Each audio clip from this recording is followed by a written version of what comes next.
De nuevo, estamos todos juntos. No por repetir mucho las cosas, dejan de ser importantes para nosotros. Y esta reunión que tenemos cada día nos permite acercarnos como conjunto de creyentes a ese proyecto de Dios para cada uno de nosotros.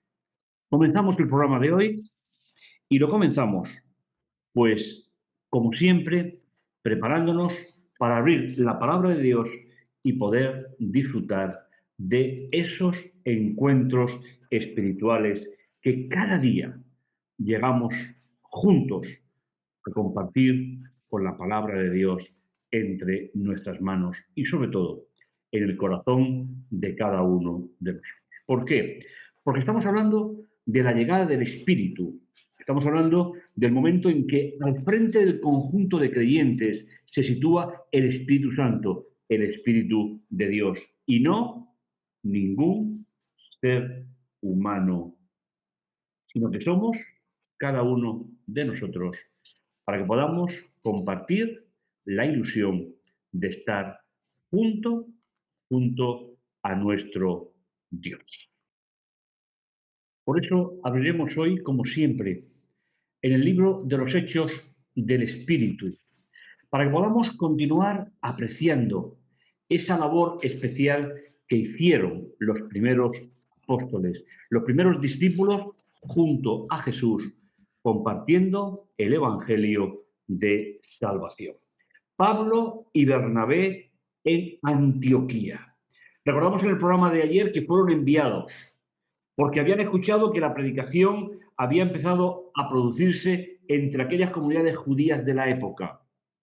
Y hoy vamos a ver cómo llegan al lugar y cómo, con el poder de un Dios que es el Dios de la historia, el Dios que se relaciona con nosotros a través de hechos palpables, va a actuar también a través de Pablo y de Bernabé. Capítulo 13, del 13 hasta el 25. Ahora bien, había en la iglesia de Antioquía profetas, maestros, Bernabé, Simón, Lucio, Manaén, Herodes, Saulo. Estando todos ministrando en el Señor y ayunando, dijo el Espíritu Santo: apartadme a Bernabé y a Saulo para la obra que me los ha o me los he llamado. Esto es la preparación. Y habiendo ayunado y orando, les impusieron las manos y les dejaron marchar. Empezaron el camino. Después de zarpar para Pafos, Pablo y los de alrededor suyo fueron a Pergue de Ponfilia, pero Juan se alejó de ellos y regresó a Jerusalén.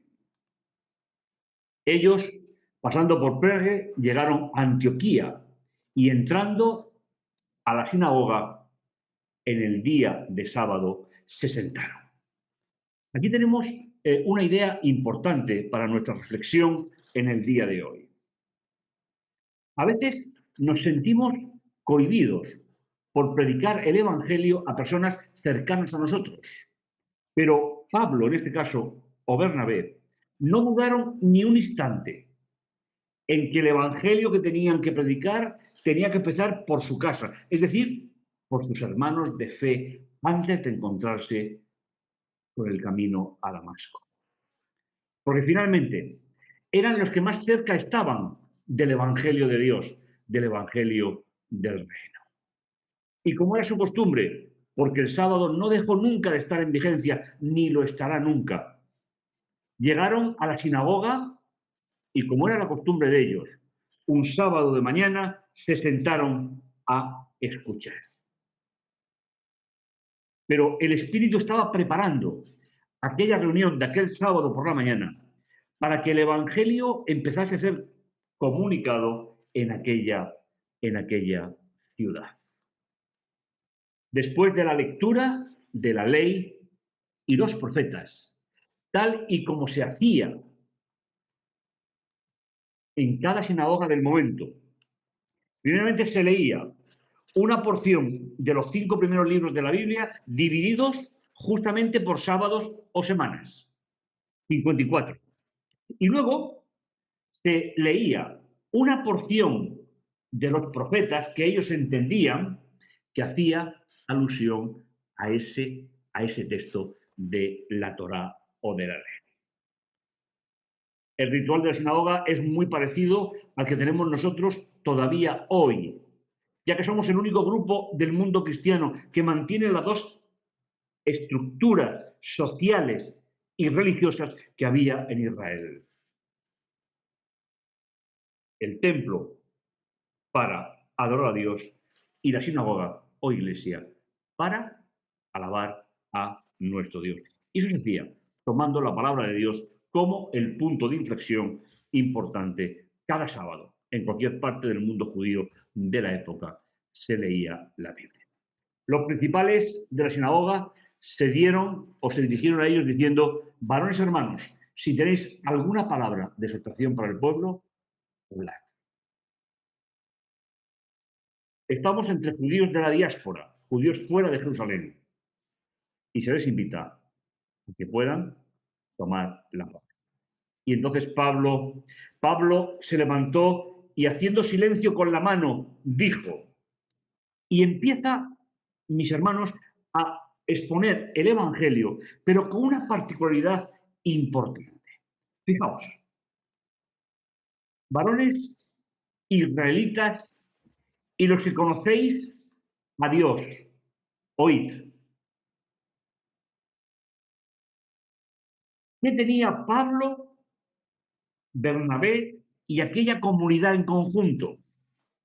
¿Sabéis lo que tenían? Una historia, la historia de la alianza, la historia del pueblo de Dios.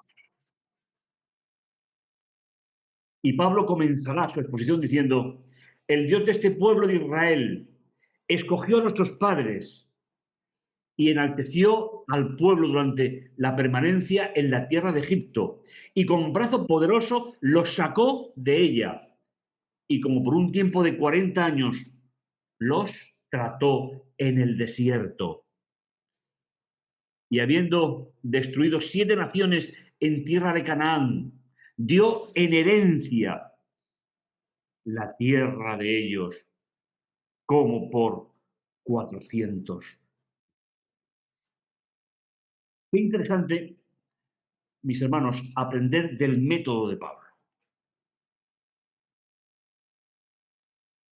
La doctrina es importante, los conceptos doctrinales son igualmente necesarios, pero qué importante es presentarle a las personas el Dios de la historia,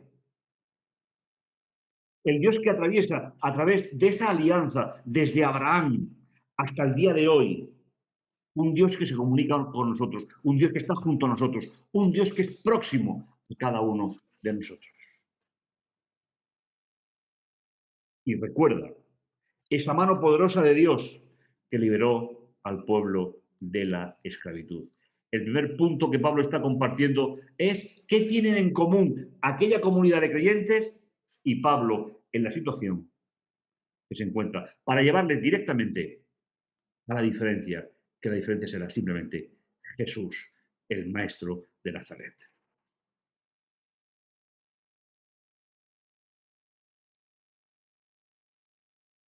Después dio jueces hasta el profeta Samuel. Y después continúa diciendo, y entonces pidieron rey. Dios les dio a Saúl, hijo de Cis, un varón de la tribu de Benjamín, durante 40 años. Pero después lo depuso, le levantó a David como rey, a quien dio también testimonio diciendo: hallé a David, el de Isaí, un varón conforme a mi corazón, el cual hará todos mis deseos. Fijaos qué detalle más importante. Conocemos por la Escritura la vida de David, pero mis hermanos, Dios no se queda en el día a día. Dios no se queda en la limitación del espacio. Dios mira lo que en sus manos hizo con David. Y Dios sigue mirando con sus manos lo que Dios hace en tu vida y en la mía. Esa es una idea importante que debemos de tener en cuenta. Y a partir de aquí, el apóstol va a introducir, dice, de esta simiente, de este, conforme a la promesa, Dios levantó a Jesús por Salvador de Israel. David tenía que llegar al trono, porque sería a través de la tribu de Judá por la que vendría el Mesías. Después que Juan el Bautista predicó ante la presencia de su entrada un bautismo de arrepentimiento para todo el pueblo. Y cuando Juan termina la carrera decía: ¿qué pensáis que soy yo? No soy yo, sino que detrás de mí viene uno de quien no soy digno de desatar las sandalias de sus pies. Qué interesante esta idea. Mis hermanos, a veces cuando empezamos a enseñar la palabra de Dios, la enseñamos de golpe, la enseñamos toda de una. Sin embargo, el proyecto de Dios es que busquemos métodos que puedan impactar en el corazón de las personas. Y qué mejor que esa historia que Dios tiene con nosotros hasta el día de hoy. Jesús fue presentado en Antioquía. En el programa siguiente veremos el resultado y veremos cómo el Espíritu Santo, cuando abrimos nuestro corazón a su influencia, cómo puede captar la esencia del Evangelio. No te preocupes, ponte en manos de Dios, deja dirigirte por Él y camina junto a Él y Él hará el resto. Vamos a orar como todos los días. Vamos a orarle a nuestro Dios para pedirle, sobre todo, que pueda trabajar en la vida del corazón del creyente que abre su influencia a Él. Posiblemente sea uno de los mayores deseos de nuestro Dios, poder trabajar en nuestro corazón y en nuestra vida para llevarnos al reino de los cielos. Oremos. Nuestro Dios y Padre que estás en los cielos, tú eres el Dios de la historia, tú eres el Dios, Señor, del contacto personal con el ser humano. Al igual que hiciste en Antioquía, Señor, sigues haciendo hoy con el corazón de cada uno de nosotros. Padre amoroso y tierno, gracias por todo lo que tú nos das, nos bendices, nos diriges. Y gracias, Señor, porque tú siempre estás a nuestro lado. Queremos agradecerte el privilegio de ser hijos tuyos. Y gracias, Padre Santo, por todo lo que tú nos das y nos bendices. En el dulce nombre de Jesús. Amén. Pues continuaremos la historia. Y mañana veremos en el siguiente programa cómo actuó el Espíritu Santo en la vida de aquellos hombres y mujeres que estaban en la sinagoga, escuchando lo que Pablo y Bernabé tenían que decirle después de la invitación de los que dirigían la palabra del día. No te lo pierdas. Estaremos juntos y con la ayuda del Señor podremos seguir caminando juntos. Oremos. Bendito bondadoso Dios que estás en los cielos, te agradecemos tu amor y tu misericordia. Gracias, Padre Santo, por todo cuanto nos das, nos bendices, nos diriges. En tus manos, Señor, ponemos nuestra vida y nuestra esperanza. Hoy estamos, Señor, más cerca de encontrarnos contigo de lo que estábamos ayer. Señor, esperamos pronto que sea tu venida. Esperamos pronto, Señor, el regalo de la salvación. Te lo agradecemos, Padre Santo, en el dulce nombre de Jesús. Amén. Pues que el Señor te bendiga y te guarde. Y nos vemos en el siguiente programa.